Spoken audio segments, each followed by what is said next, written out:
Welcome to special analysis. నేను రమ్మ మండవ. ఈరోజు అనాలిసిస్లో మనం తీసుకోబోతున్న కాన్స్టిట్యున్సీ ఏదంటే చింతలపూడి. సో ఉభయ గోదావరి జిల్లాలో పలు రిజర్వ్డ్ కాన్స్టిట్యున్సీస్ ఉన్నాయి. ప్రత్యేకించి మనం చూసినట్లయితే వెస్ట్లో చింతలపూడి ఎప్పుడు కూడా వార్తల్లో ఉంటుంది.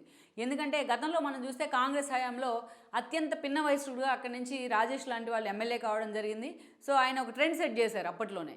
సో ఆ తర్వాత మనం చూస్తే 2009 ఆ ఎన్నికల్లో కాంగ్రెస్ నుంచి ఆయన గెలుచున్నారు. 9 ఎన్నికల్లో అత్యంత చిన్నవాడైన రాజేష్కి టికెట్ ఇచ్చి అక్కడి నుంచి వైఎస్ గెలిపించుకోగలిగారు. ఇక వైఎస్ మరణం తర్వాత జగన్మోహన్ రెడ్డి పార్టీ పెట్టినప్పటికీ రాజేష్ లాంటి వాళ్ళు మాత్రం అటు కాంగ్రెస్లోనే కొనసాగుతూ వచ్చున్నారు. ఇక 2014 ఎన్నికల సమయానికి వచ్చేటప్పటికి ఆ కాన్స్టిట్యున్సీ నుంచి సుజాతని తీసుకొచ్చారు చంద్రబాబు నాయుడు. ఆమెకు అక్కడ టికెట్ కూడా ఇవ్వడం జరిగింది. రాష్ట్ర వ్యాప్తంగా ఉన్న టీడీపీ వేవ్లో అక్కడి నుంచి పీతల సుజాత ఎమ్మెల్యే కాగలిగారు. ఇక అదే ఫ్లోలో చంద్రబాబు నాయుడు ఆమెని క్యాబినెట్లో కూడా తీసుకున్నారు. సో పూర్తి స్థాయిలో ఆమె చంద్రబాబు నాయుడు క్యాబినెట్లో మంత్రిగా కూడా పనిచేస్తున్నారు. సో ఏదైతే పునర్వ్యవస్థీకరణలో భాగంగా మంత్రి పదవి నుంచి తీసి పక్కన పెట్టినా బట్ పీతల సుజాత మాత్రం తనకంటూ అక్కడ ఓన్ ఐడెంటిటీ అయితే క్రియేట్ చేసుకోగలిగారు చింతలపూడిలో. అయితే మొన్న ఎప్పుడైతే 2019 ఎన్నికల్లో కూడా ఆమెకు చింతలపూడి టికెట్ తగ్గినా అక్కడి నుంచి ఆమె ఓడిపోవడం జరిగింది. వైఎస్ఆర్సీపీ అభ్యర్థిగా ఎలీజా పోటీ చేశారు. ఆయన అక్కడి నుంచి గెలిచారు. మనం చూసినట్టయితే జగన్మోహన్ రెడ్డి పార్టీ పెట్టిన దగ్గర నుంచి కూడా ఎలీజా లాంటి వాళ్ళు చాలా ఉభయ గోదావరి జిల్లాల్లో కూడా తనకంటూ ఒక ఓట్ బ్యాంక్ అంటే ఏర్పాటు చేసుకున్నాడు. ఆయన కీలక భాగస్వామ్యం అవుతూ వచ్చారు పార్టీ కార్యక్రమాల్లో కూడా. ఎప్పుడు ఏదో ఒక రూపంలో ఎలీజా వార్తల్లో ఉంటూ వచ్చారు. సో ఫైనల్గా జగన్మోహన్ రెడ్డి ఆయనకే టికెట్ కేటాయించారు మొన్నటి ఎన్నికల్లో 2019లో. అయితే ఆయన అక్కడి నుంచి ఎమ్మెల్యేగా కూడా గెలవడం జరిగింది. అయితే ఫస్ట్ క్యాబినెట్లో సెకండ్ క్యాబినెట్లో కూడా మంత్రివర్గ రేసులో తాను ఉంటానని ఎలీజా లెక్కలు కట్టినా బట్ ఆ ఈక్వేషన్లో మాత్రం జగన్మోహన్ రెడ్డి సొంత ఈక్వేషన్లో మాత్రం ఎలీజా ఫిట్ అవ్వలేదని అనుకోవాలి. ఆ అసంతృప్తి అయితే మాత్రం ఎలీజా వర్గంలో ఉంది. ఇక అక్కడి నుంచి చూసినట్లయితే ఎలీజాకు అండ్ దెన్ అక్కడ ఏలూరు ఎంపీగా ఉన్న కోటగిరి శ్రీధర్కు మధ్య ఎప్పటి నుంచో ఒక ఆధిపత్య పోరైతే ఉంది. ఇటు కోటగిరి శ్రీధర్ నుంచి చూసుకుంటే కోటగిరి విద్యాధర్ రావు అటు కాంగ్రెస్ నుంచి అటు టీడీపీ మొదలుకొని అనేక పార్టీలో ఆయన కీలక పదవులు కూడా అనుభవించున్నారు. సో అటు ప్రజారాజ్యంలో కూడా అత్యంత కీలక నేతగా పనిచేశారు ఆయన. సో ఆయన పూర్తి స్థాయిలో ఆయన మరణం తర్వాత ఆయన కొడుకు కోటగిరి శ్రీధర్ రాజకీయాల్లోకి ఎంట్రీ ఇచ్చారు. అది కూడా జగన్మోహన్ రెడ్డి వైపు నుంచి. సో ఎలీజా తరహాలోనే ఆయన ఏదైతే ఏలూరు పార్లమెంటు పరిధిలో ఉన్న అన్ని కాన్స్టిట్యున్సీస్ మీద కూడా దాదాపు 2014 నుంచి ఫోకస్ పెట్టారు. ఆ స్థాయిలో తనకంటూ అక్కడ ఓట్ బ్యాంక్ ఏర్పాటు చేసుకున్నారు.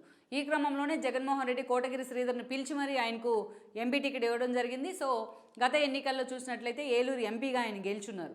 ఇక్కడ నుంచి చూస్తే ఏలూరు పరిధిలోనే చింతలపూడి అసెంబ్లీ కాన్స్టిట్యున్సీ ఉంది.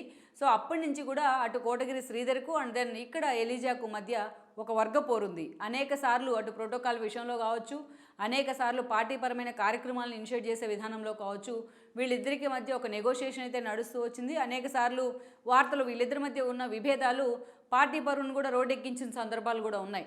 అయినప్పటికీ జగన్మోహన్ రెడ్డి దగ్గరికి అనేక సార్లు ఈ పంచాయతీ వెళ్ళినా జగన్మోహన్ రెడ్డి సైలెంట్గా ఉన్న పరిణామాలను మాత్రమే అబ్జర్వ్ చేస్తూ వచ్చారు.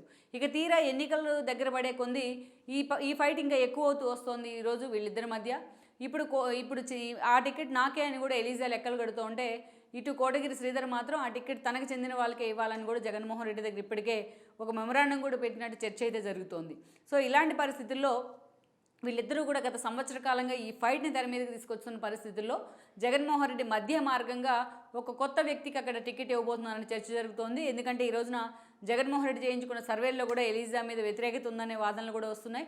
ఈరోజు కోటగిరి శ్రీధర్నే వేరే చోటుకు పంపించే ఆలోచన చేస్తున్నారు జగన్మోహన్ రెడ్డి ఎంపీగా ఉన్న ఆయన. సో అలాంటి పరిస్థితుల్లో ఈ రోజున జగన్మోహన్ రెడ్డి ఒక కొత్త అభ్యర్థికి అక్కడ టికెట్ అనౌన్స్ చేయబోతున్నారని కూడా చెప్తున్నారు. రేపో మాపో ఆ పేరు కూడా అనౌన్స్ కాబోతోంది. ఇప్పుడున్న పరిస్థితుల్లో అటు ఎలీజా అండ్ దెన్ ఇటు కోటగిరి శ్రీధర్ మధ్య అంటే పిట్టపోరు పిల్లి తీర్చిన విధంగా జగన్మోహన్ రెడ్డి ఈ రోజున ఒక కొత్త అభ్యర్థిని అయితే అక్కడ అనౌన్స్ చేయబోతున్నారు. అయితే ఇక్కడ టీడీపీకి ఉన్న లోకల్ సమీకరణాలు కానీ పీతల సుజాత విషయంలో ఆమెను తీసి పక్కన పెడతామని ఇప్పుడు ఆమె క్యాడర్ కానీ లోకల్గా ఉన్న పార్టీ క్యాడర్ కానీ పీతల సుజాతకి టికెట్ అనౌన్స్ చేస్తే చాలు మేము గెలిపించుకుంటామంటూ కూడా చంద్రబాబు నాయుడు దగ్గర మొరబెట్టుకుంటూ వస్తున్నారు. ఆ స్థాయిలో టీడీపీ ఓవర్కమ్గా కాగలిగింది వైసీపీ మీద ఈ 4.5 ఏళ్లలో. సో ఆ క్రమంలోనే ఈరోజు పీతల సుజాత అక్కడి నుంచి టీడీపీ తరపున జనసేన టీడీపీ ఉమ్మడి అభ్యర్థిగా పోటీ చేసినట్లయితే ఈరోజు ఈజీగా ఆమె గెలుపు సాధ్యమనే లెక్కలు కడుతున్నారు.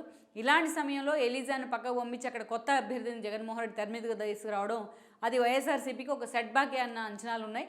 మరి వీళ్ళిద్దరి మధ్య అటు ఎంపీకి ఎమ్మెల్యేకి ఉన్న ఆధిపత్య పోరు అటు పార్టీని రేపటి ఎన్నికల్లో ఏ మలుపు తిప్పుతుందో అనేది మనం చూడాల్సి ఉంది. ఈ వీడియో మీకు నచ్చినట్లయితే please share, like and subscribe R24 Telugu.